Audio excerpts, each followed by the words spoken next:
Muy buenos días a todas y a todos. Es un enorme placer atravesar varios miles de kilómetros y encontrarse en la deliciosa, en la hospitalaria Centroamérica, en este lindísimo país de Costa Rica, que acoge siempre con los brazos abiertos. No es la primera vez que tengo la suerte de estar aquí, pero siempre me encuentro a gusto, me encuentro como en casa y disfruto de la amabilidad de los que me acogen. Y además aquí tengo la especial ocasión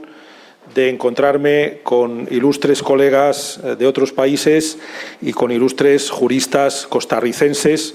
lo cual debo agradecer de corazón al presidente del Colegio de Abogados y Abogadas de Costa Rica, también al presidente de la Comisión Civil y Mercantil, con el que he estado más en contacto, Álvaro Hernández, que ha mostrado su enorme gentileza en todas las comunicaciones, la flexibilidad, porque no se lo he puesto fácil, porque mi agenda no lo es, y su interés para que estuviera yo aquí con ustedes. La labor de un extranjero, de un jurista, de un aprendiz del derecho en un foro como este, no es más que, yo diría, que aprender. A mí me ha tocado aprender leyendo el Código costarricense, me ha tocado reflexionar, no lo he hecho todo el tiempo que yo hubiera querido, pero me han llamado la atención algunos aspectos que estoy seguro que en estos días se tratarán, se hablará de ellos. Y lo que me corresponde en esta primera intervención es más bien una introducción, como ustedes pueden ver en el programa, mirar un poco para atrás, para ver de dónde venimos, mirar un poco dónde estamos y intentar tratar de dilucidar hacia dónde podemos ir o dónde están los grandes aspectos, temas pendientes. Es un poco paradójico que cuando hablemos de una norma que está por estrenar todavía hablemos de cosas pendientes, pero yo creo que todos somos conscientes de que el derecho procesal civil no se construye solo de una vez, no se construye solo con un cuerpo legal y lo demuestran las experiencias comparadas. Entonces, de un poco de todo eso, esbozando algunos temas también concretos y otros más generales, les quiero hablar. La preocupación del derecho procesal desde hace algún tiempo es una preocupación que equivale a la de la eficacia del derecho, la efectividad del derecho. Eso nos entronca, nos enlaza con esa idea de que el derecho procesal no es una rama más como el derecho penal, como el derecho civil, como el derecho comercial, no es una rama más del ordenamiento jurídico, sino que es una rama que cumple una función distinta, una función importante, incluso desde el punto de vista constitucional, que es la de dar la medida de la eficacia del ordenamiento jurídico, dar la medida de la eficacia del resto de ramas del ordenamiento jurídico. O dicho de otra forma, tomando palabras del profesor Almagro Nosete, que fue magistrado de la Sala Primera de lo Civil del Tribunal Supremo Español, el derecho procesal como garantía del ordenamiento. Desde ese punto de vista se puede ver el derecho procesal con ese entronque constitucional como el derecho de la tutela judicial efectiva, el derecho que permite a quien lo necesite encontrar una protección por parte de los órganos de la jurisdicción y no una protección cualquiera, sino una protección que sea efectiva. Lo dice la propia Constitución española como tantas otras. Esta sería, digamos, en síntesis, la esencia del derecho procesal y, en definitiva, lo que tratan de desarrollar todas las normas procesales, incluido el Código Procesal Civil costarricense recién planteado. Yéndonos a la retrospectiva, pues recordar simplemente lo que todos ustedes saben, pero que no está de más resaltar en el sentido de que yo en mi modesta opinión, creo que es el buen camino. Voy a permitirme, que es la experiencia que más conozco, la experiencia española nos marca algunos detalles, algunas características de esta retrospectiva, de esta evolución. Tradición, además, que es conjunta, dadas las evidentes relaciones históricas de los países latinoamericanos con el Reino de España, porque aquí también en estos territorios rigieron también las normas medievales que regulaban el proceso con mejor o peor calidad, pero que retomaron las normas romanas, las normas de los periodos del Bajo Imperio romano, y las hicieron pasar por el filtro medieval, por el filtro de los juristas de Bolonia, que con su enorme capacidad trataron de actualizar y de construir, en definitiva, todo este derecho procesal, todo ese conjunto de normas que luego han ido cogiendo fortaleza dogmática a través de distintos conjuntos normativos, entre los que cabe destacar, desde luego, la partida tercera. Para resumir, simplemente decir que tenemos una doble tradición. Esa tradición de la que estoy hablando, en la que pues cabe hablar de un formalismo, de un ritualismo, en pos de la garantía, de concentrar la garantía, pero en muchos trámites no hay concentración, sino que hay dispersión, pero en esa difusión de trámites lo que se pretende es que el proceso dé las posibilidades a los que están en litigio, y entonces esa ha sido la tradición que ha llegado a España, pues básicamente hasta finales del siglo XX, y así en muchos otros países de nuestro entorno. Una tradición formalista, una tradición ritualista, que además pasó, en el caso español, pasó por los filtros decimonónicos, por los filtros de la ideología liberal en sentido decimonónico, y por los trámites excesivos, por la interpretación también rigurosa de muchos tribunales. Esa tradición formalista no era casual, esa tradición formalista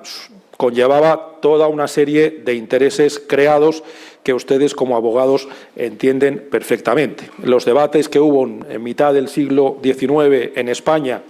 en relación con la reforma procesal civil, pues eran debates que tenían que ver con los intereses, no intereses nobles como los que ustedes proclaman en su himno, sino intereses más bien discutibles de los abogados de la época, que querían que el proceso fuera lento, que el proceso fuera caro, porque eso les beneficiaba egoístamente. Eso es uno de los factores que hay que tener en cuenta. En cualquier reforma procesal siempre hay intereses creados y la reforma altera ese estado de las cosas. Junto a esta tradición formalista,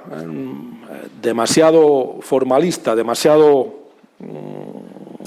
pesada, que llevaba a la lentitud, que llevaba a los grandes costes de los que quisieran litigar,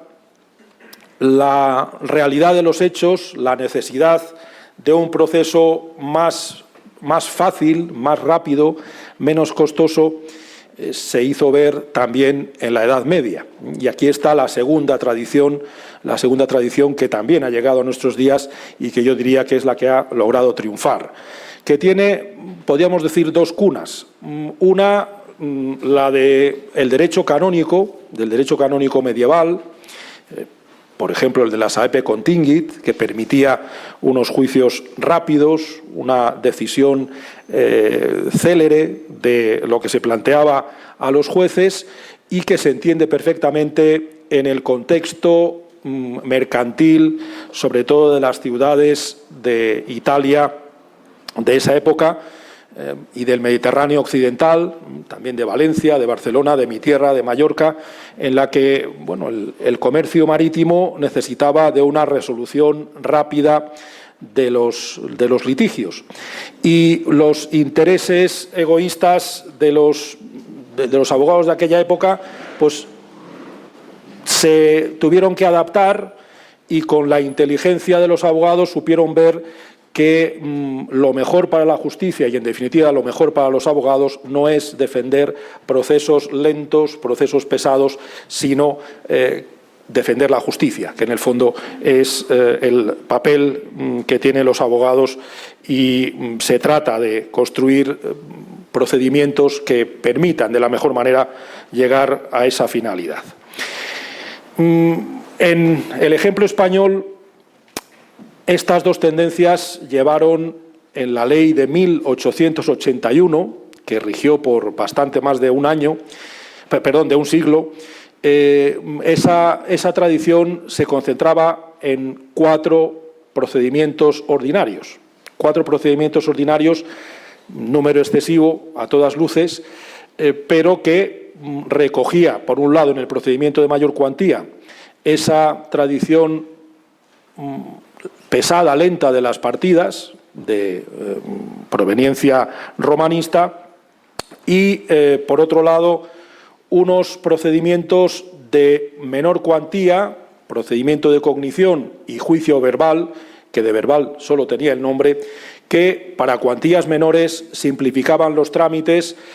quitaban elementos de esa estructura, por ejemplo, en el periodo de alegaciones, la demanda, la contestación, la réplica, la dúplica, es decir, todo esa pesada sucesión de trámites que no llegaba a tener sentido. Todo este conjunto de elementos, además, se venía aderezado, supongo que también en Costa Rica, en cierto modo, porque esto ha sido una tendencia general, ha venido aderezado por toda una serie de procedimientos especiales, muchos de los cuales tampoco tenían excesivo sentido. Es decir, lo normal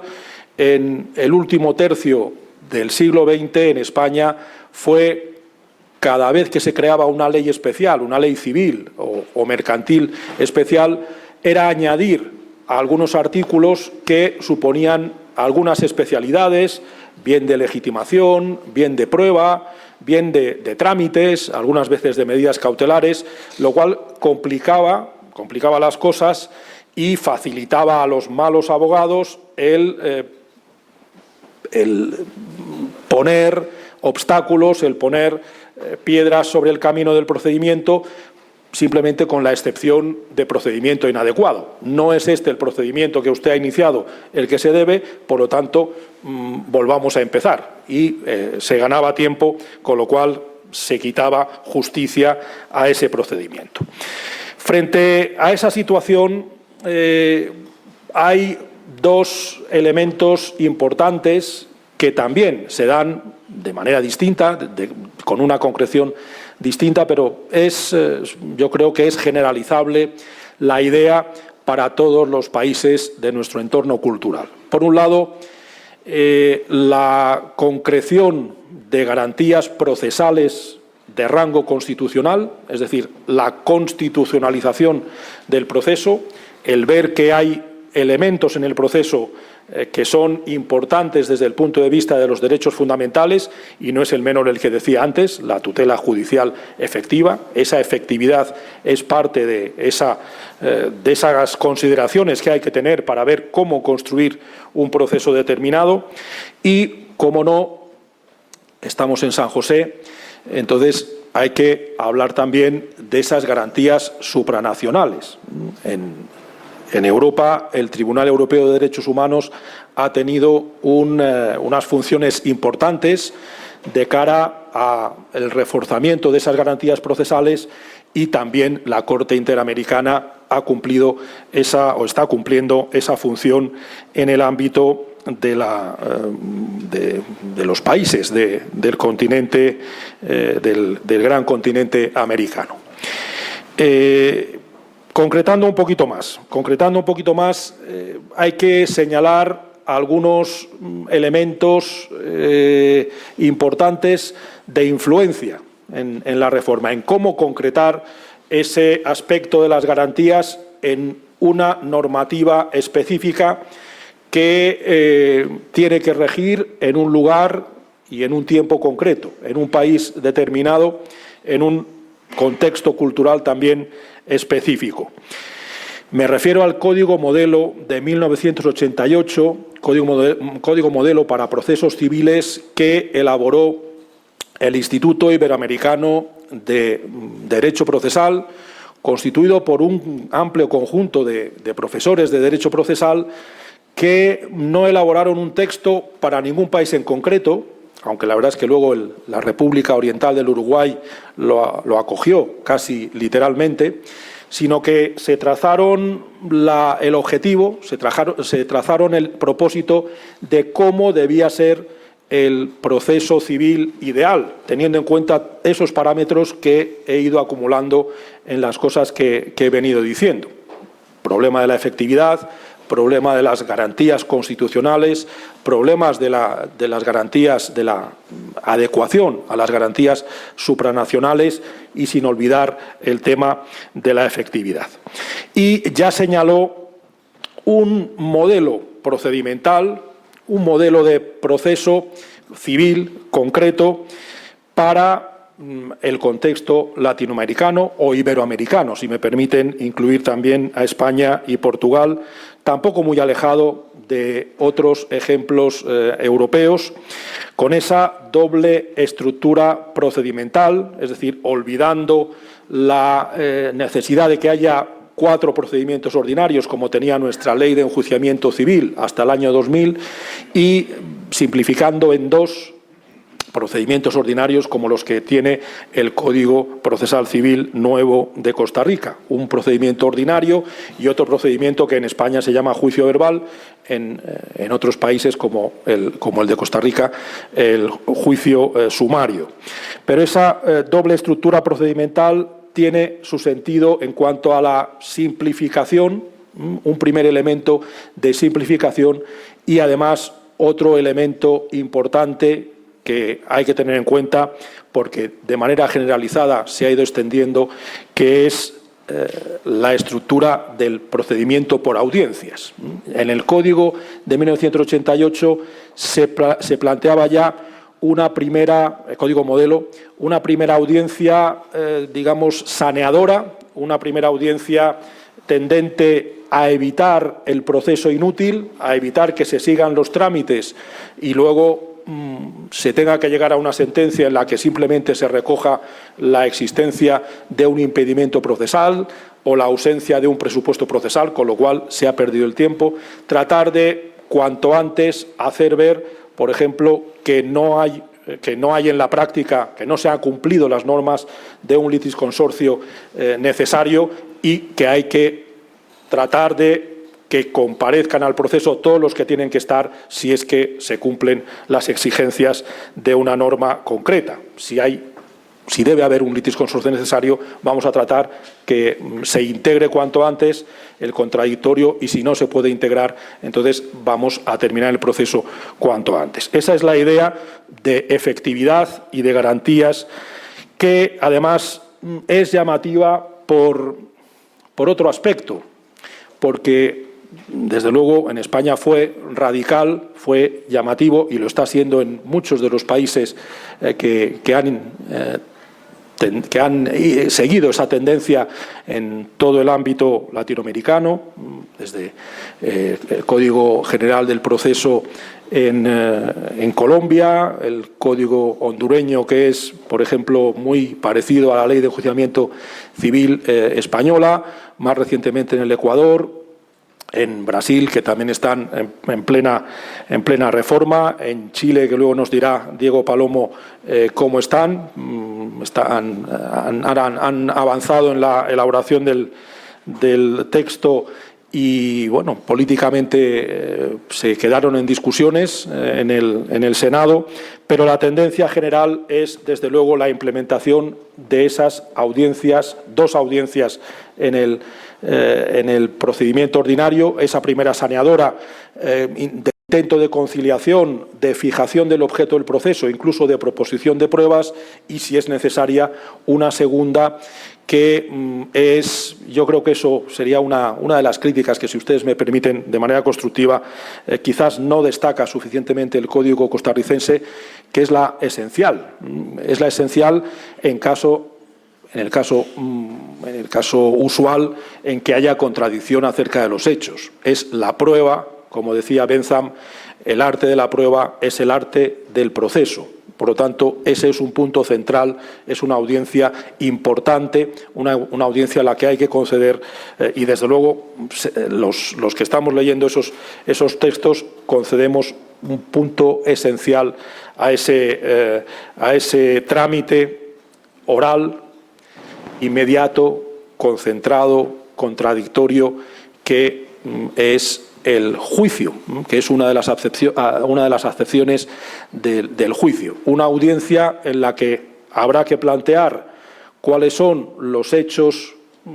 en los que no hay conformidad, en los que hay dudas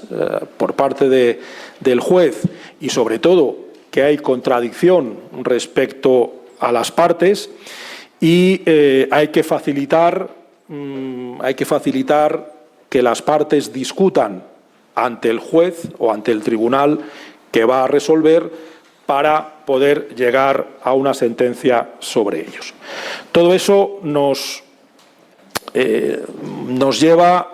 a una serie de dudas que han tenido que resolver quienes se han visto en la tesitura de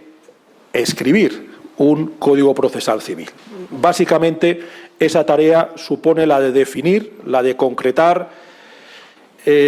cuáles son las funciones de cada uno de los sujetos de este drama.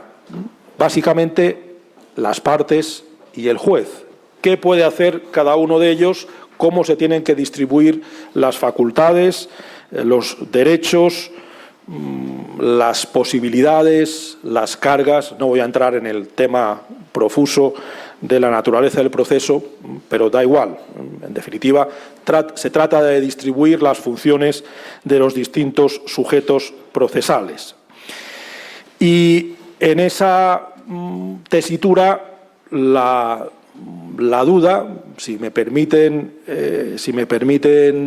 la expresión, las espadas en el ámbito latinoamericano están en lo alto. Es decir, no hay una uniformidad acerca de la idea de lo que puede hacer cada uno. Está el tema, que no es nuevo, pero que sigue vigente, de hasta dónde puede llegar el juez y hasta dónde pueden llegar las partes en ese reparto de funciones. El juez tiene que ser, como en el modelo anglosajón, un mero espectador, un juez, como en nuestra ley decimonónica, un juez en ese contexto de laissez-faire, laissez-passer, que simplemente, como el árbitro de los partidos de fútbol, simplemente ve lo que hace un jugador y va a marcar, va a pitar en sus momentos, en los momentos en que vea que hay alguna infracción, que hay alguna desviación de las normas, pero simplemente deja que los jugadores jueguen su partido, y simplemente luego constata en el acta su resultado. ¿Es un juez espectador, meramente espectador, el que queremos, el que tiene que hacer esa comisión, o es un juez director, un juez con facultades, un juez que pueda intervenir de manera más directa, incluso ayudando a completar el objeto del proceso, o por lo menos ayudando a configurar el conjunto de medios probatorios que van a servir para su convicción? En este contexto, están implicados temas de fondo como el tema, ni más ni menos, de la verdad. Pretendemos con el proceso civil llegar a la verdad, a esa verdad que nos decía Carneluti, que es pura y cristalina, que es solo una. No hay que distinguir entre verdad formal y verdad material, sino, como intuitivamente todos pensamos, la verdad es una y lo demás es mentira. O pretendemos que sean las partes las que nos den sus hechos, sin más, nos den sus medios de prueba y el juez haga como ese árbitro del partido de fútbol en que simplemente con lo que le han dado diga pues lo que ve, simplemente, y lo refleje en la sentencia. Es decir, la cuestión de la prueba y la verdad, para qué queremos probar, es un elemento importante. Y se ha hablado del trasfondo cultural, ideológico, cultural también, pero ideológico, de estas distintas posiciones. El juez espectador sería un juez liberal y el juez director podría ser un juez autoritario, un juez que se mete donde no le llaman, que se mete en los asuntos privados, quizás con el error, en esa opinión, de que el proceso no es una cuestión meramente privada. El proceso es una parte del derecho público, es un instrumento público y, por lo tanto, no se debe dejar todo en manos de las partes, como entiendo que hace el nuevo Código costarricense. Pero emito mi opinión, pero no dejo de constatar que hay todo un debate intenso en torno a esa posición del juez. Y además eso nos lleva, sin alejarnos del tema de la prueba, nos lleva a algunas cuestiones importantes y a una cierta relativización. Es decir, nosotros en España también les decía que veíamos un punto elemental, que veíamos una novedad esencial, que por fin tuviéramos un proceso civil oral, que tuviéramos un proceso con audiencias. Teníamos la ventaja de que nuestro proceso penal, históricamente desde 1872, y luego con la siguiente ley de enjuiciamiento criminal de 1882, era un proceso oral, un proceso con un juicio oral, con una audiencia contradictoria de la que, en teoría, debía salir la convicción judicial, aunque luego en la práctica no era tan así, y por eso, con esa tradición penal, la novedad de la oralidad en el proceso civil no fue tan grande, no fue tan distinta, además porque la mayoría de los abogados en España,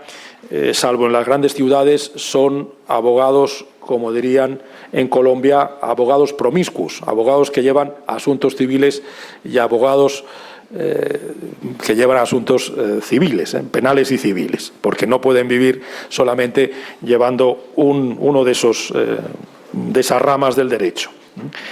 Entonces, en esa promiscuidad, en el mejor de los sentidos, les hacía ya, digamos, les capacitaba ya para entender de alguna forma cómo llevar a cabo una audiencia oral. Claro, en un contexto distinto como es el derecho civil, el derecho mercantil, que obviamente tiene otras implicaciones y que les hizo cambiar, como decimos,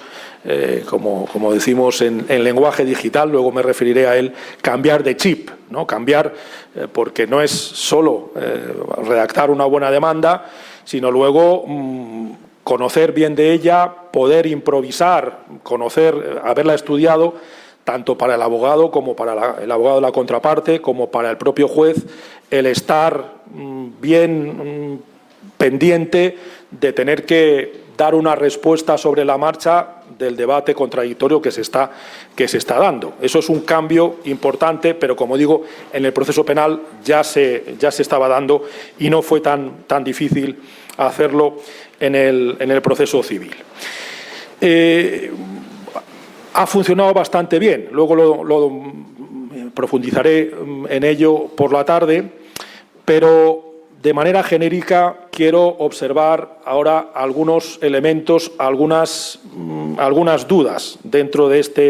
esta perspectiva de la actualidad. Es decir, y es un aviso para que no mitifiquen demasiado estas novedades en su propio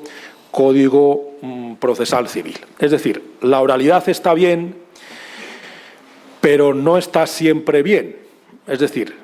me explico, hay algunos casos, y cito, voy a hacer una cita de autoridad, aunque no sean las que más me gusten, cito ni más ni menos que al profesor Tarufo, Michele Tarufo, que en algunos trabajos sobre derecho procesal comparado señala precisamente esta idea. Cuidado, porque hay algunos casos, hay bastantes casos en que la oralidad va a ser innecesaria. Incluso la oralidad puede ser un elemento de distorsión, un elemento, digamos, que va en contra de esa efectividad que es la que buscamos. La cuestión, claro, la cuestión está, antes les hacía ver el arduo trabajo de la comisión que tiene que trazar en artículos esas funciones de las partes y del juez, pues también, desde este punto de vista, esa comisión tiene que trazar los límites entre los casos en que conviene la oralidad y los casos en que conviene la escritura. Pero, de momento, dejemos sentado que hay casos en que convendrá la escritura porque la oralidad podría ser perjudicial, insisto, para esa efectividad que es uno de los elementos que tratamos de buscar, sin perder, obviamente, en los demás elementos que también he dicho que eran importantes, sobre todo esas garantías de carácter constitucional y supranacional. Hay otra cuestión importante, otro elemento a desmitificar, porque también en España estábamos convencidos de que era buena la inmediación, de que era importante que el juez pudiera ver, pudiera observar con cuidado la práctica de la prueba, que pudiera escuchar a los testigos, que pudiera ver cómo se explica el perito, cómo informa de su conocimiento acerca de ese análisis que ha practicado, pero hay que preguntarse, yo creo que cada vez es más necesario, hay que preguntarse inmediación, ¿para qué? ¿Para qué queremos la inmediación? Para ver si el testigo se sonroja, si tartamudea, si se pone nervioso al hablar en público y de ahí deducir, añado yo, irracionalmente, un convencimiento del juez de que miente. Pues muchos jueces nos dirían que sí, que ellos saben cuando el testigo miente, que ellos pueden ver por su experiencia cuando la práctica de la prueba, y por eso es necesario que se practique delante de ellos, cuando la práctica de la prueba es diáfana, contribuye a llegar a esa verdad de la que antes hablábamos. Pero la ciencia del proceso, o para ser más concreto, lo que se enseña en las universidades de Costa Rica y lo que se enseña en la Universidad de Salamanca, pues yo creo que al juez, ni siquiera a la escuela judicial, al juez no le da suficientes elementos para discriminar esos casos en que uno miente o deja de mentir. No basta ver si se sonroja o no el testigo para ver si miente. Había un antiguo brocardo alemán que, en beneficio de la oralidad y de la inmediación, decía que el papel miente sin sonrojarse.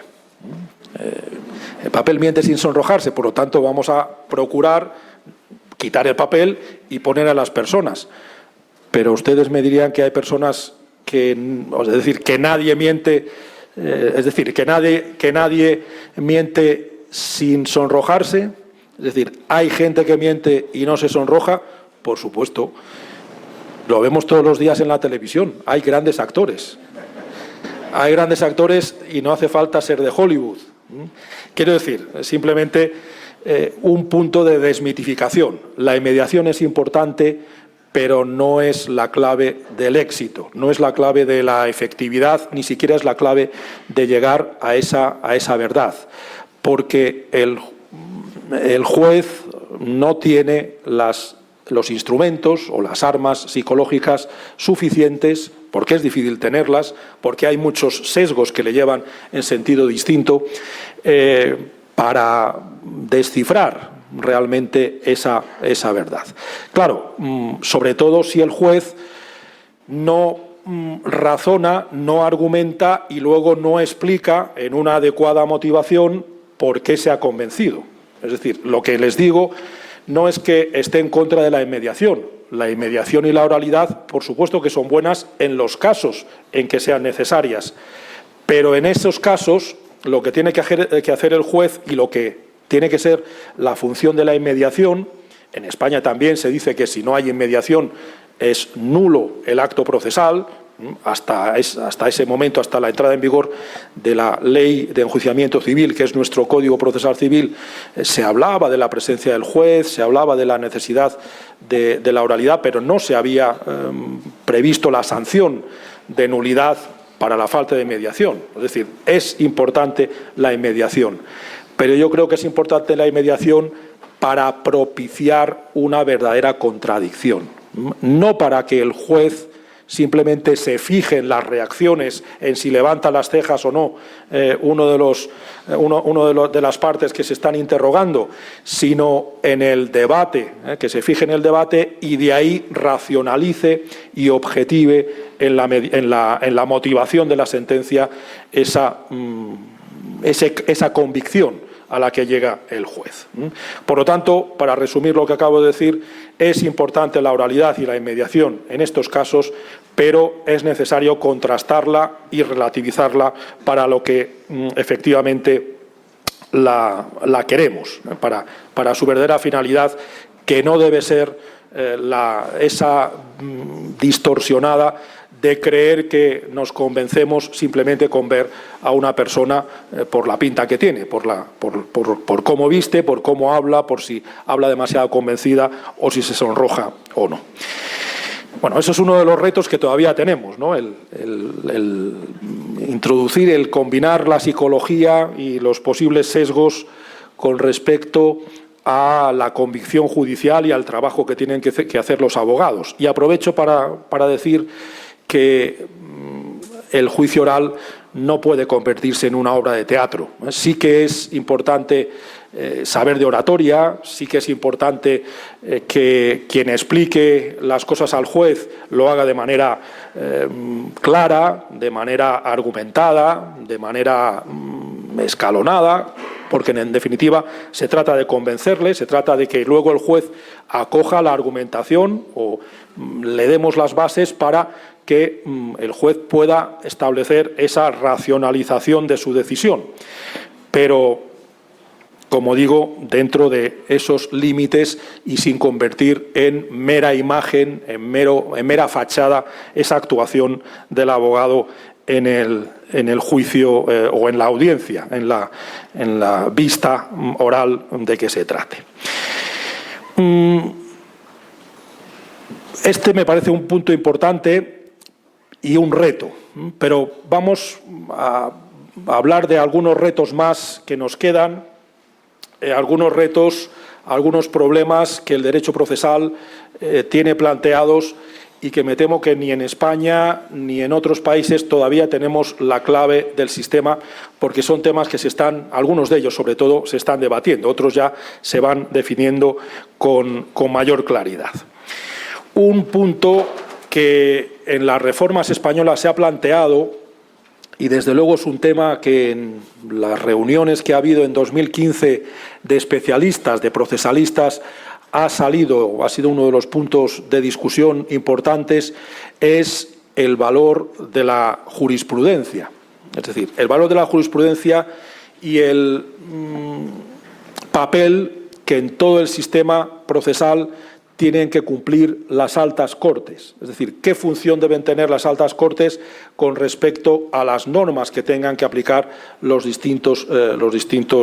jueces. Y todo eso tiene que ver, obviamente, con la formulación concreta de la casación, la limitación de acceso a la casación, los problemas de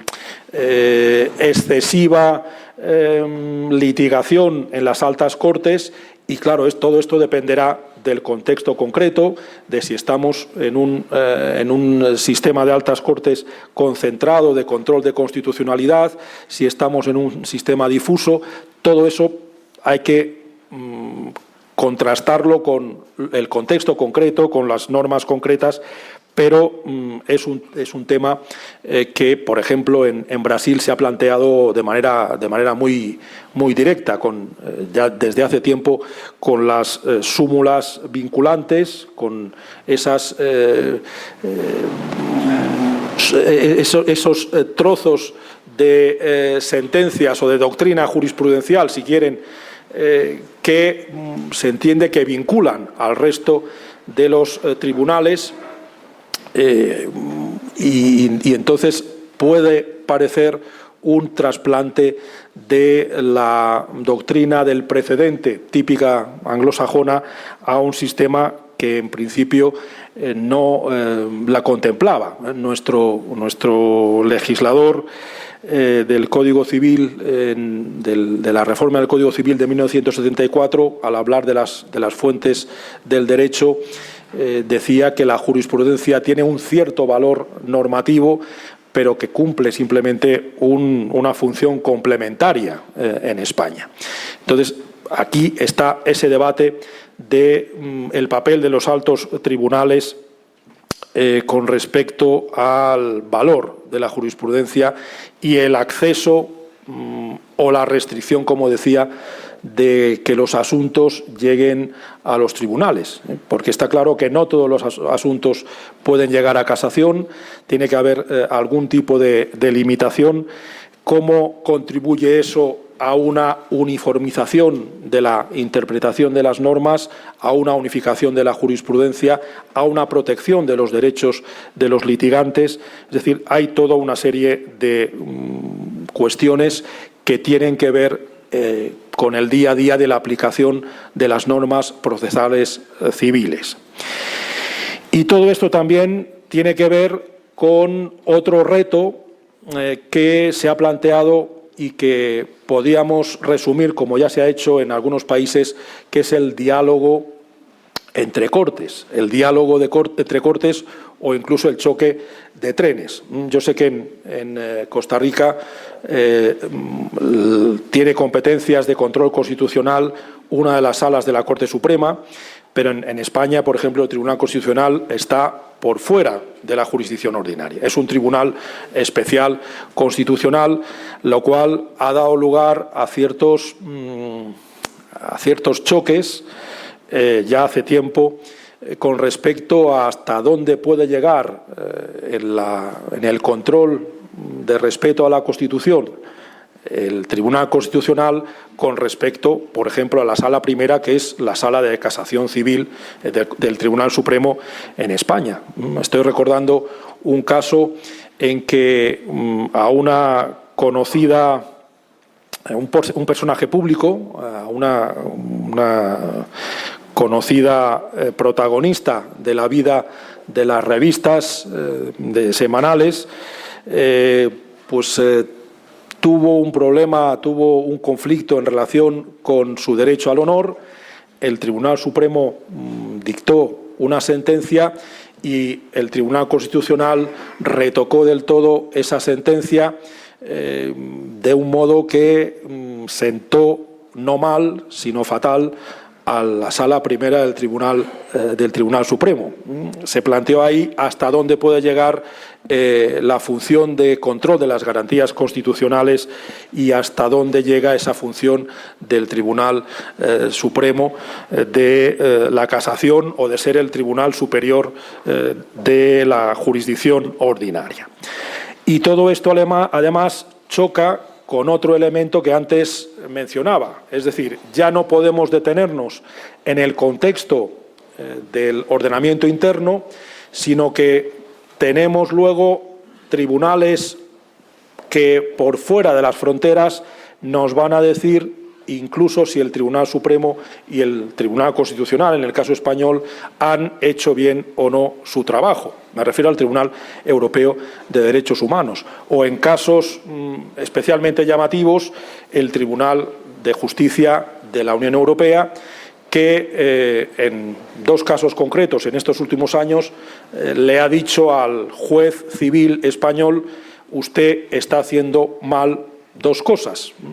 En el monitorio, por ejemplo, ha dicho el juez civil debe controlar si el documento que se entrega, que se presenta para iniciar un proceso monitorio, contiene cláusulas abusivas, y el juez lo tiene que hacer de oficio. Eso no estaba contemplado en el monitorio español, quizás porque no fuera tarea del monitorio. Quiero decir, no es completamente indiscutible la solución del Tribunal de Justicia de la Unión Europea, pero el hecho es que resolvió así, y eso ha dado lugar a un cambio, a una reforma de la legislación procesal civil española en los últimos meses, en octubre pasado, en el que se hace que el juez deba controlar de oficio si hay cláusulas abusivas en ese contrato. Lo mismo cuando se trate del proceso de ejecución. En el proceso de ejecución también debe controlarse de oficio si hay o no abusos por parte de una parte dominante frente a un consumidor, frente a una parte que en principio está más desprotegida en las relaciones jurídicas. Y eso son sentencias que vienen de fuera, que vienen de Luxemburgo, en el caso europeo. Por lo tanto, tenemos esa otra dimensión supranacional que tener en cuenta. Todavía son más los retos a los que hay que atender. No voy a entrar en él, simplemente lo voy a anunciar, porque tiene de por sí ya daría lugar incluso a un simposio, a un congreso, el tema de la aplicación de la prueba ilícita en el proceso civil. Está claro que la prueba ilícita tiene su campo de aplicación sobre todo en los procesos penales, es donde la restricción de los derechos fundamentales suele ser más frecuente, pero también, y así se contempla en algunos códigos procesales civiles, también el costarricense, también debe procurarse dar una consecuencia jurídica, la discusión está en cuál, a la utilización de pruebas obtenidas con vulneración directa o indirecta de derechos fundamentales. Para seguir esta enumeración introductoria de asuntos que tenemos todavía por resolver, la cuestión de la protección de datos. La protección de datos que se obtiene durante el proceso y que tienen que ver con la privacidad es un asunto a veces que hemos dejado de lado y que tiene que ver con derechos fundamentales, por tanto, que también debemos garantizar de alguna forma. En el ámbito europeo esto se ha avanzado más desde el punto de vista de los procesos penales, pero también afecta a los procesos civiles sin ninguna duda. He hablado antes de la motivación. La motivación es todo un campo de perfección. Citando a Santa Teresa, diría que esto es un verdadero camino de perfección, de que los jueces tienen que aprender, tienen que perfeccionar esa motivación. Muchas veces las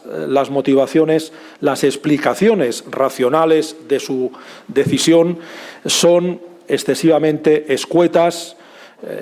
conducen a la indefensión por parte de quienes pueden o no recurrir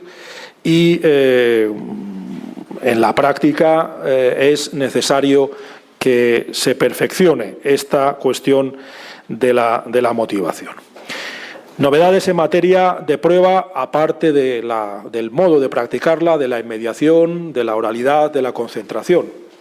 La prueba informática, todo un mundo, es decir, la informática no solo como expediente electrónico, como manera de conducir el procedimiento, sino como instrumento para llegar a la convicción del juez, con todos los problemas en cuanto a la seguridad, en cuanto a la posibilidad de que se produzcan también desviaciones en cuanto a la convicción judicial en materia informática. Y también en la prueba científica, la prueba de los hechos científicos, la ciencia y la informática igual, los avances en estas materias son, por supuesto, mucho más rápidos, mucho más drásticos que los del derecho. Y el derecho tiene que darles salida, tiene que darles paso para poder, en la medida que sean fiables, contribuir a la función probatoria. Hace unos días en Salamanca hubo una discusión al respecto entre especialistas y salió sobre la mesa la cuestión de la fiabilidad científica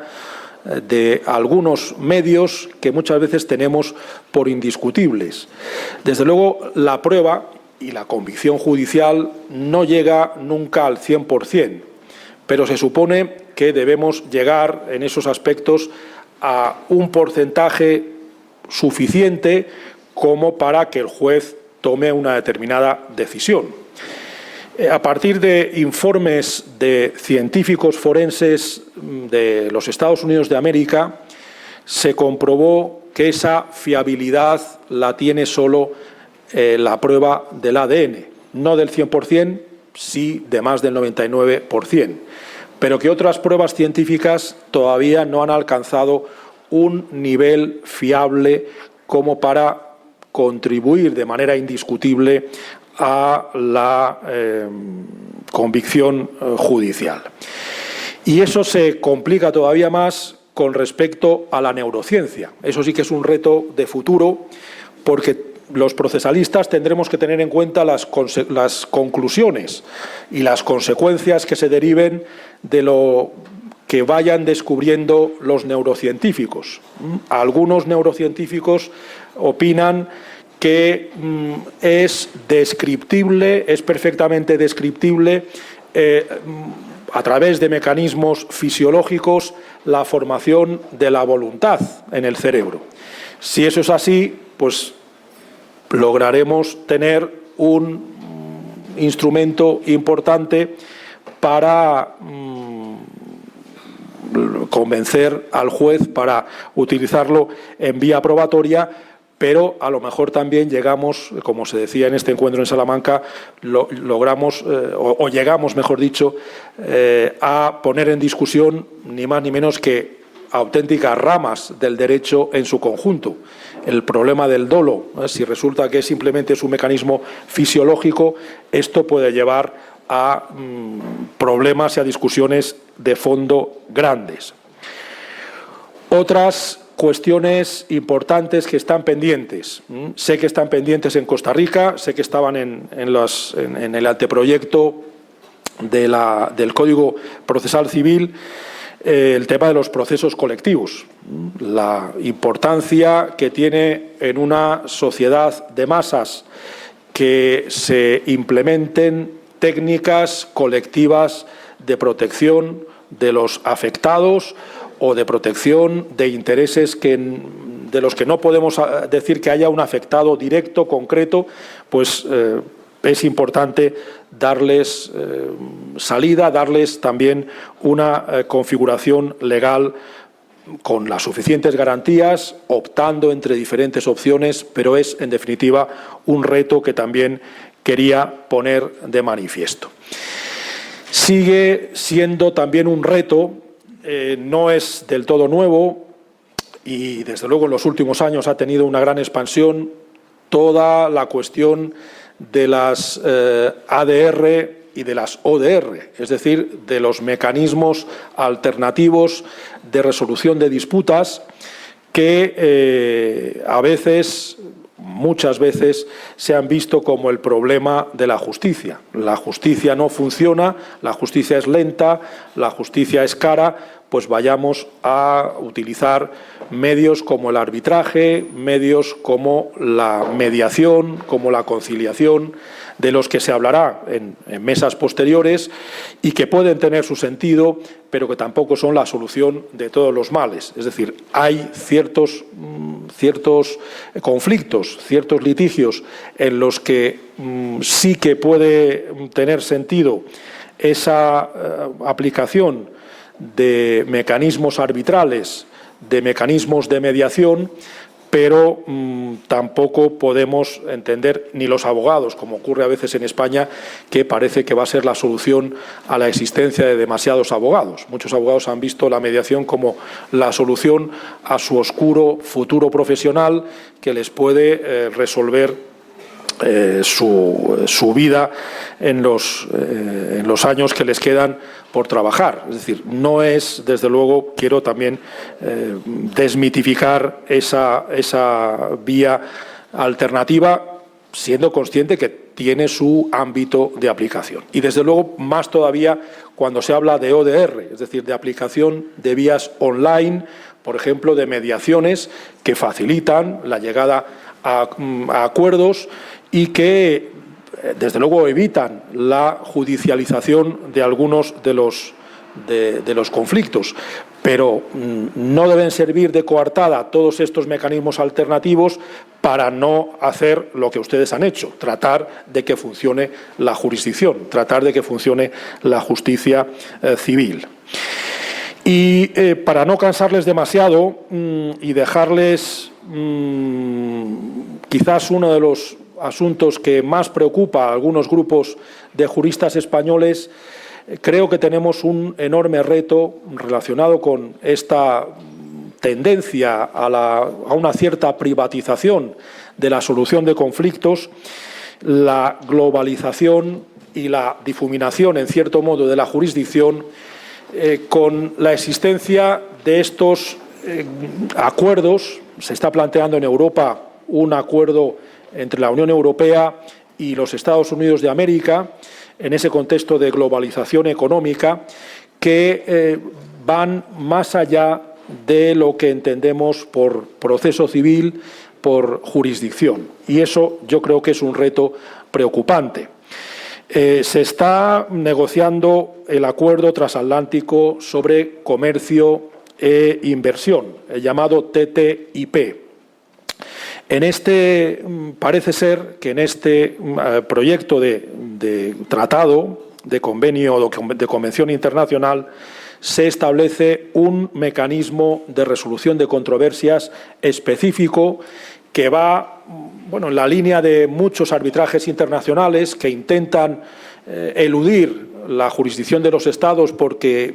es demasiado lenta. Las grandes empresas internacionales no quieren someterse a los Estados, y en esa tendencia incluso se ha ido más allá en este proyecto de tratado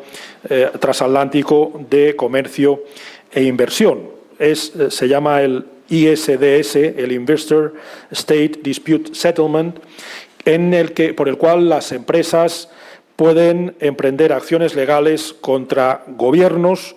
por cambios en normas que puedan limitar o restringir sus ganancias o que puedan llevarles a un perjuicio a sus intereses comerciales, someter esas cuestiones ante un tribunal privado, ante un órgano privado formado por abogados de grandes firmas. Es decir, una elisión completa de la jurisdicción, que es preocupante, sobre todo cuando muchas de estas grandes empresas son más potentes que bastantes estados. Es decir, Para resumir y para concluir, lo que quiero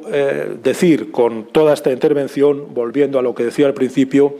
es que es importante que el derecho procesal no abandone en ningún caso su función, no solo de hacer efectivos los derechos, sino también de ser garantía de calidad democrática. En ese sentido, auguro grandes éxitos al código que están ustedes presentando en este simposio internacional, al que agradezco de corazón que me hayan dejado intervenir. Muchísimas gracias.